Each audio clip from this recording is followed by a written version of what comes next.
Consider something strange. There are moments when history feels like noise. Wars and rumors of wars. Births and burials. Doors opening where we did not knock. Doors closing where we begged to enter. And from where we stand, it can all seem scattered. A wheel turning without reason. Time grinding forward with no face behind it. What if that is only how it looks from the inside? What if beneath the chaos there is a pulse, a rhythm, a hidden intelligence moving through the rise and fall of things? What if history is not just motion, theater, not just collision, but meaning? Maybe God is not only above the story, maybe God is the force within it, the logos, the mover behind the wheel, the quiet order carrying all things toward an end we cannot see yet. Welcome back, my fellow stranger, to another episode of Traversing the Strange World. And I'm your host, Isaiah Danbury, and this is another installment of the Thursday Journal. Notes from a modern man living in a strange land. This week, I want to explore God as Logos. In the last episode, we looked at the idea of God as the universe itself. God as the whole, the totality, the body. But in this episode, I want to look at God a little differently. Not as the body, but as the animating force within it. The reason within reality. The order moving through history. The mover behind the wheel. We're going to look at how ancient thinkers, especially the Stoics, understood Logos as a kind of divine reason woven into the world. Not just above it, but active within it. And from there, I want to reflect on what it means to see history not just as random motion, but as something that may carry pattern, purpose, and direction. Is history just a series of events, or is something moving through it? That being said, my fellow stranger, let us traverse this great mystery. When the ancient Greeks used the word logos, they were talking about more than just speech or language. They were pointing towards reason, pattern, order, the deeper structure that makes reality intelligible instead of chaotic. One of the earliest thinkers to speak this way was Heraclitus. He looked at a world that was always changing, always in motion, and yet he believed there was still a deeper order holding it together. Even though life looks unstable on the surface, he thought there was something beneath the surface that gave it form. The Stoics took that idea even further.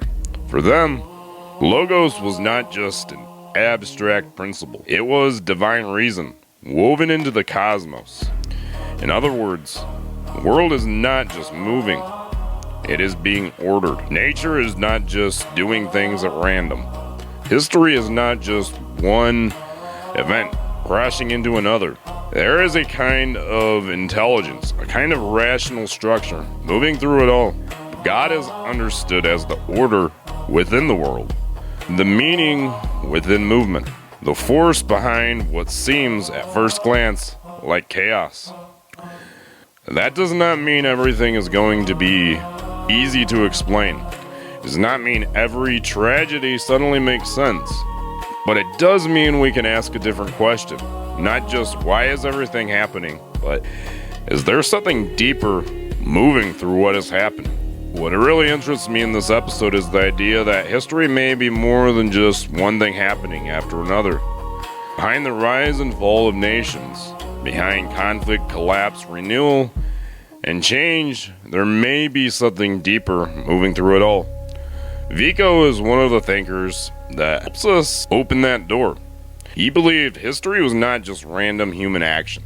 He saw Providence at work in the development of peoples and civilizations. almost as if human beings are chasing their own goals while participating in a larger pattern they cannot fully see. But Hegel takes that idea even further. For Hegel, history is not just motion, it is development. It is spirit unfolding through time. And the unfolding does not just happen through peace and simplicity alone. It happens through tension, contradiction, struggle, reversal. What looks like chaos in one moment may be actually part of a larger process that only becomes visible over time. And that's the part that I keep coming back to. Then history is not just a wheel turning in the dark. It's not just repetition. It's not just collision. It may be movement with a direction, kind of divine theater. A drama in which something is being worked out through time, even when the people inside the story cannot fully see where it is going. History is not just a record of what happened. It is a drama in which being is revealed. And that idea has echoes in a lot of spiritual traditions. In Christianity, there is providence, the sense that God is not absent from affairs of the world. In Hindu thought, there is Leela, the idea of reality as a kind of divine play. In Taoism, there is a sense that the world has a deeper way, a hidden order, and wisdom is learning how to live it in harmony with it. So when I think about history now, I do not just see a wheel turning. I see the possibility that there is something behind the wheel. That beneath the rise and fall of nations, the deaths of old worlds, and the birth of new ones, there may be a deeper force at work. Not just time passing, but meaning unfolding. Not just motion, but a kind of divine theater. And when I bring this down from philosophy into my own life or your own life, moments where I thought life was simply interrupting, shutting doors, forcing me into detours that I didn't ask for. And when you are inside those moments, you usually do not call them formation. You call them frustration. You call them loss. You call them a setback. But later, looking back, something changes. You begin to realize that some of those seasons were doing more than hurting you. They were shaping you. Some things were being stripped away. Some illusions were being broken. Some version of you had to end so another version could begin. And I think that is part of what makes this idea of history as a kind of divine theater feel personal to me. Because it isn't only nations that go through upheaval. We do too. There are old worlds that collapse inside a human being. Old identities, old certainties, old dreams. And sometimes what feels like your life falling apart is actually the stage being reset. Not because every painful thing is easy to explain, but because every wound suddenly becomes beautiful. Because I have believed enough now to know that what felt meaningless is one chapter that can carry a very different weight in the next. And that makes me wonder if there really is something moving through our lives. Not just time, not just chance, but a deeper hand, shaping the story while we are still inside the scene. And maybe that's why the Stoics keep pulling me back here. Marcus Aurelius speaks of the universe as unity and order and providence, and later says to trust the future to providence. Epictetus says, remember that you are an actor in a drama. And Benjamin Franklin said, the longer I live, the more convincing proofs I see of this truth, that God governs the affairs of men. They tell me to live with humility inside a story larger than me. So maybe the question is not only whether there is meaning in history, maybe the deeper question is whether I am paying attention to my own life at all, to the patterns, the convictions, the closed doors, the turning points, the quiet summons that I almost missed, because if there is a logos moving through the world, and if history is more than random motion, then neither I nor you should live carelessly.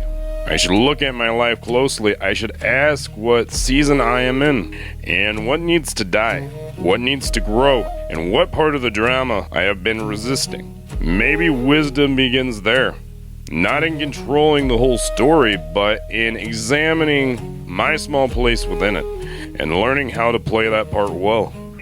Maybe there is a logos interwoven within the cosmos, woven within the history of man.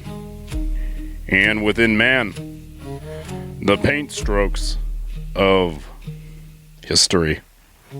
Maybe it's within us, beckoning us to become and come into alignment with it. We begin to embody beauty and emanate it out into the world. All right, my fellow stranger, that concludes this installment of Thursday Journal. Notes from a modern man living in a strange land. I hope this resonated with you and gave you plenty to think about. Let us reflect on the patterns in our lives that constantly continue to unfold, whether we are mindful of them or not.